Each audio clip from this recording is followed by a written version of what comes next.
संजय ने गलती से एक ऐसा बयान दे दिया है जिससे साफ हो गया है कि इस कांड में वह अकेले नहीं था। अब सीबीआई का शक हकीकत में बदलने लगा है। 10 दिन बाद अब यह साफ होने लगा है कि महिला के साथ दरिंदगी में तकरीबन 7 लोग शामिल थे।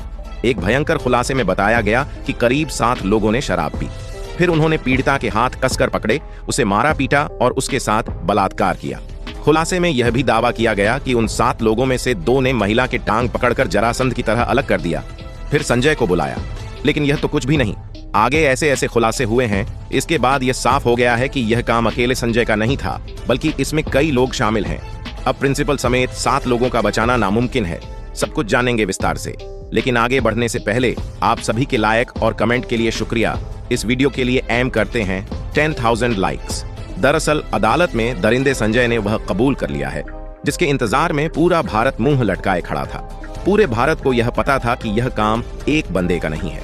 यह संदेश अब हकीकत में बदलता दिख रहा है कि इस बलात्कार कांड में कोई एक नहीं बल्कि तकरीबन 7 लोग शामिल हैं और यह पूरी तरह से प्लान्ड मर्डर है। इसी कारण सीबीआई फुल एक्शन में है और कोलकाता के रेप मर्डर केस में 7 आरोपियों का पॉलीग्राफी टेस्ट शुरू हो गया है। उधर सीबीआई के अनुसार बिना दरवाजे वाले सेमिनार हॉल में बलात्कार हुआ और किसी को चीख सुनाई क्यों नहीं दी। अब सीबीआई यह जानने की कोशिश कर रही है कि अपराध को बिना किसी बाधा के कैसे अंजाम दिया गया। क्या कोई व्यक्ति हॉल के बाहर निगरानी कर रहा था? सीबीआई यह भी देख रही है कि सेमिनार हॉल से कोई चीख या शोर क्यों नहीं सुनाई दिया। इन सभी तथ्यों से यही साफ होता है कि महिला के साथ दरिंदगी सेमिनार हॉल में नहीं बल्कि कहीं और की गई थी। उन्हें किसी और रूम में जमकर मारा पीटा गया था और फिर हत्या के बाद उन्हें सेमिनार हॉल में लाकर रख दिया गया, जिसके बाद उनके शव को दरिंदे संजय के हवाले कर दिया गया। लेकिन अब संजय ने जो बयान दिया है उससे साफ हो रहा है कि वह अकेले नहीं था बल्कि इसमें कई लोग शामिल थे। अदालत में दिए गए संजय के बयान को तो जानेंगे, लेकिन उससे पहले सबसे भयंकर खुलासे को देखते हैं जिसमें 7 लोगों के शामिल होने का दावा किया जा रहा है। दरअसल सोशल मीडिया पर एक पोस्ट में दावा किया गया है कि कोलकाता के आरजी कर मेडिकल कॉलेज अस्पताल में हुई महिला डॉक्टर की हत्या संजय रॉय ने नहीं बल्कि अस्पताल के 7 ट्रेनी डॉक्टरों ने की थी। मेरी बात जरा ध्यान से सुनिए, फिर अंत में सब कुछ क्लियर कर दूंगा। इस पोस्ट में कहा गया है कि इन ट्रेनी डॉक्टरों ने पहले महिला के साथ रेप किया और फिर उसकी टांगों को बेरहमी से चीर दिया, जैसे महाभारत में जरासंध का किया गया था।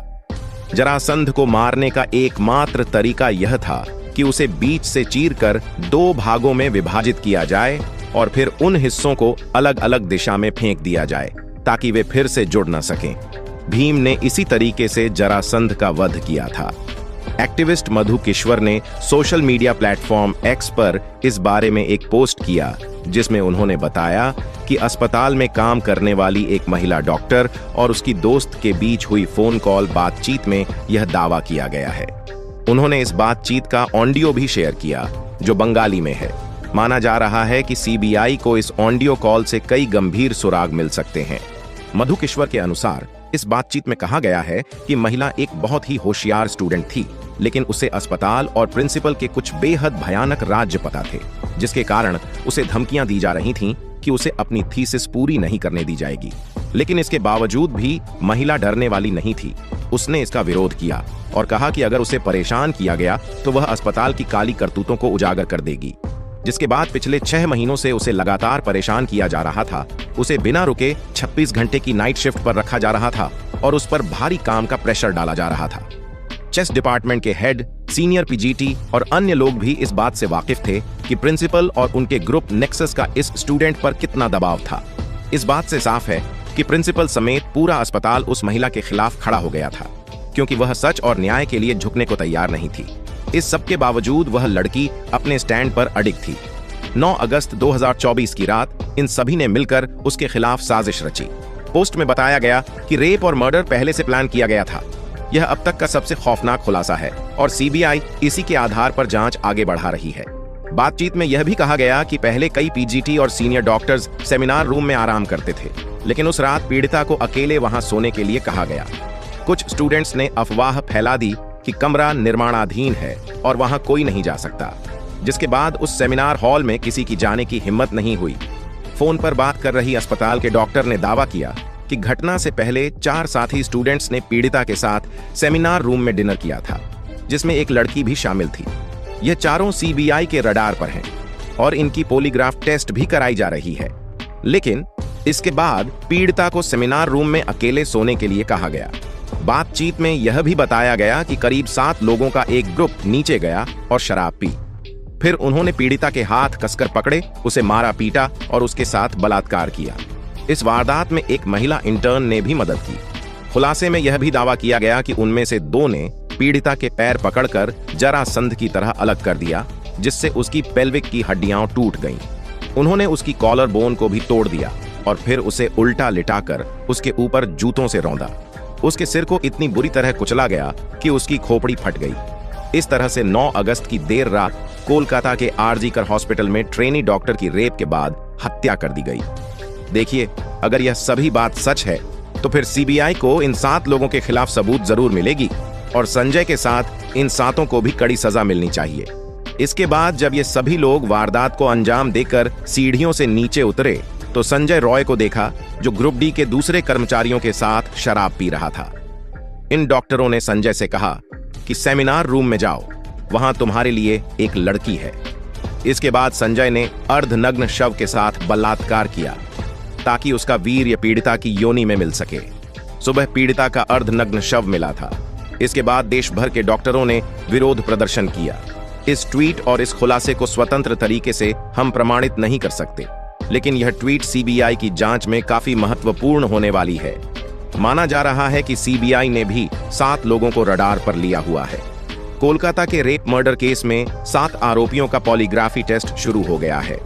मुख्य आरोपी संजय रॉय का टेस्ट जेल में ही हो रहा है। इसके अलावा सीबीआई ने आरजीकर मेडिकल कॉलेज के पूर्व प्रिंसिपल डो संदीप घोष, 4 डॉक्टर जो वारदात की रात पीड़िता के साथ थे और एक वॉलेंटियर से भी पूछताछ कर रही है। इन सभी का पॉलीग्राफ टेस्ट सीबीआई के कोलकाता ऑफिस में हो रहा है। 8 अगस्त की रात इन डॉक्टरों में से कुछ ने पीड़िता के साथ डिनर किया था। फिलहाल सीबीआई इन सभी से गहराई से पूछताछ कर रही है, लेकिन अदालत में आरोपी संजय ने एक बयान देकर सभी को हैरान कर दिया है। दरअसल 23 अगस्त को सियालदह कोर्ट ने संजय को 14 दिन की न्यायिक हिरासत में भेजा। इसी सुनवाई के दौरान संजय पॉलीग्राफी टेस्ट के लिए भी तैयार हुआ था। मजिस्ट्रेट ने संजय से पूछा था कि वह पॉलीग्राफी टेस्ट के लिए क्यों तैयार हुआ। इसे लेकर संजय ने कहा, पॉलीग्राफी टेस्ट से साबित होगा कि मैं निर्दोष हूं, मुझे फंसाया जा रहा है।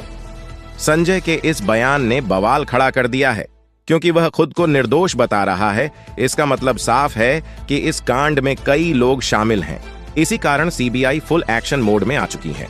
सीबीआई का मकसद इन कर्मचारियों के बयानों को जांचना है, क्योंकि बाकी मेडिकल रिपोर्ट्स जैसे पीड़िता के शरीर से लिए गए DNA, vaginal swab, PM blood उन्हें सीधे तौर पर घटना से जोड़ने में नाकाम रही है। सीबीआई जानना चाहती है कि क्या इन चारों डॉक्टरों ने सबूतों के साथ कोई छेड़छाड़ की थी या फिर वे किसी बड़े षड्यंत्र का हिस्सा थे, क्योंकि पोस्टमार्टम रिपोर्ट इधर उधर करने में प्रिंसिपल समेत यह सभी लोग बेहद माहिर थे। इस कारण सीबीआई इस घटना को कई एंगल से जांच कर रही है। आरजीकर अस्पताल के पूर्व प्रिंसिपल संदीप घोष से आज लगातार 9वें दिन पूछताछ हो रही है। सीबीआई की टीम ने घोष से अब तक करीब 100 घंटे की पूछताछ कर ली है, लेकिन अब तक उनके जवाबों से संतुष्ट नहीं है, क्योंकि वह बार बार अपने बयान बदल रहा है। इससे साफ हो जाता है कि इस कांड में उसका बड़ा हाथ है। सीबीआई अब तक ट्रेनी डॉक्टर के रेप मर्डर केस में 73 लोगों से पूछताछ कर चुकी है, लेकिन सिर्फ 7 लोगों पर ही सीबीआई की नजर टिकी हुई है।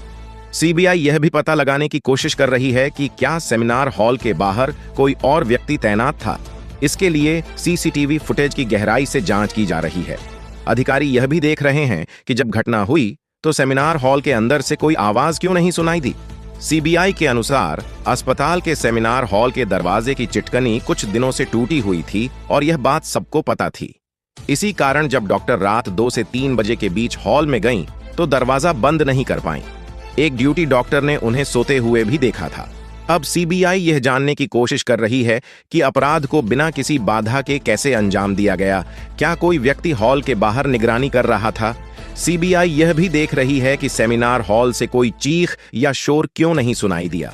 आप इस तस्वीर को देखिए। इसी अस्पताल के दूसरे मंजिल पर सेमिनार हॉल में वारदात को अंजाम दिया गया था। अगर सेमिनार हॉल में दरवाजा नहीं था तो फिर महिला की चीख बाहर सड़क तक आनी चाहिए थी, लेकिन ऐसा नहीं हुआ। इसी कारण संदेश बढ़ता जा रहा है और इसमें कई लोग शामिल हो सकते हैं। इस रिपोर्ट में अभी कई खुलासे हो रहे हैं, जिसे लेकर हम जल्द ही आपके सामने एक नई वीडियो लाएंगे। इस वीडियो में फिलहाल इतना ही। आप देख रहे थे जी फायर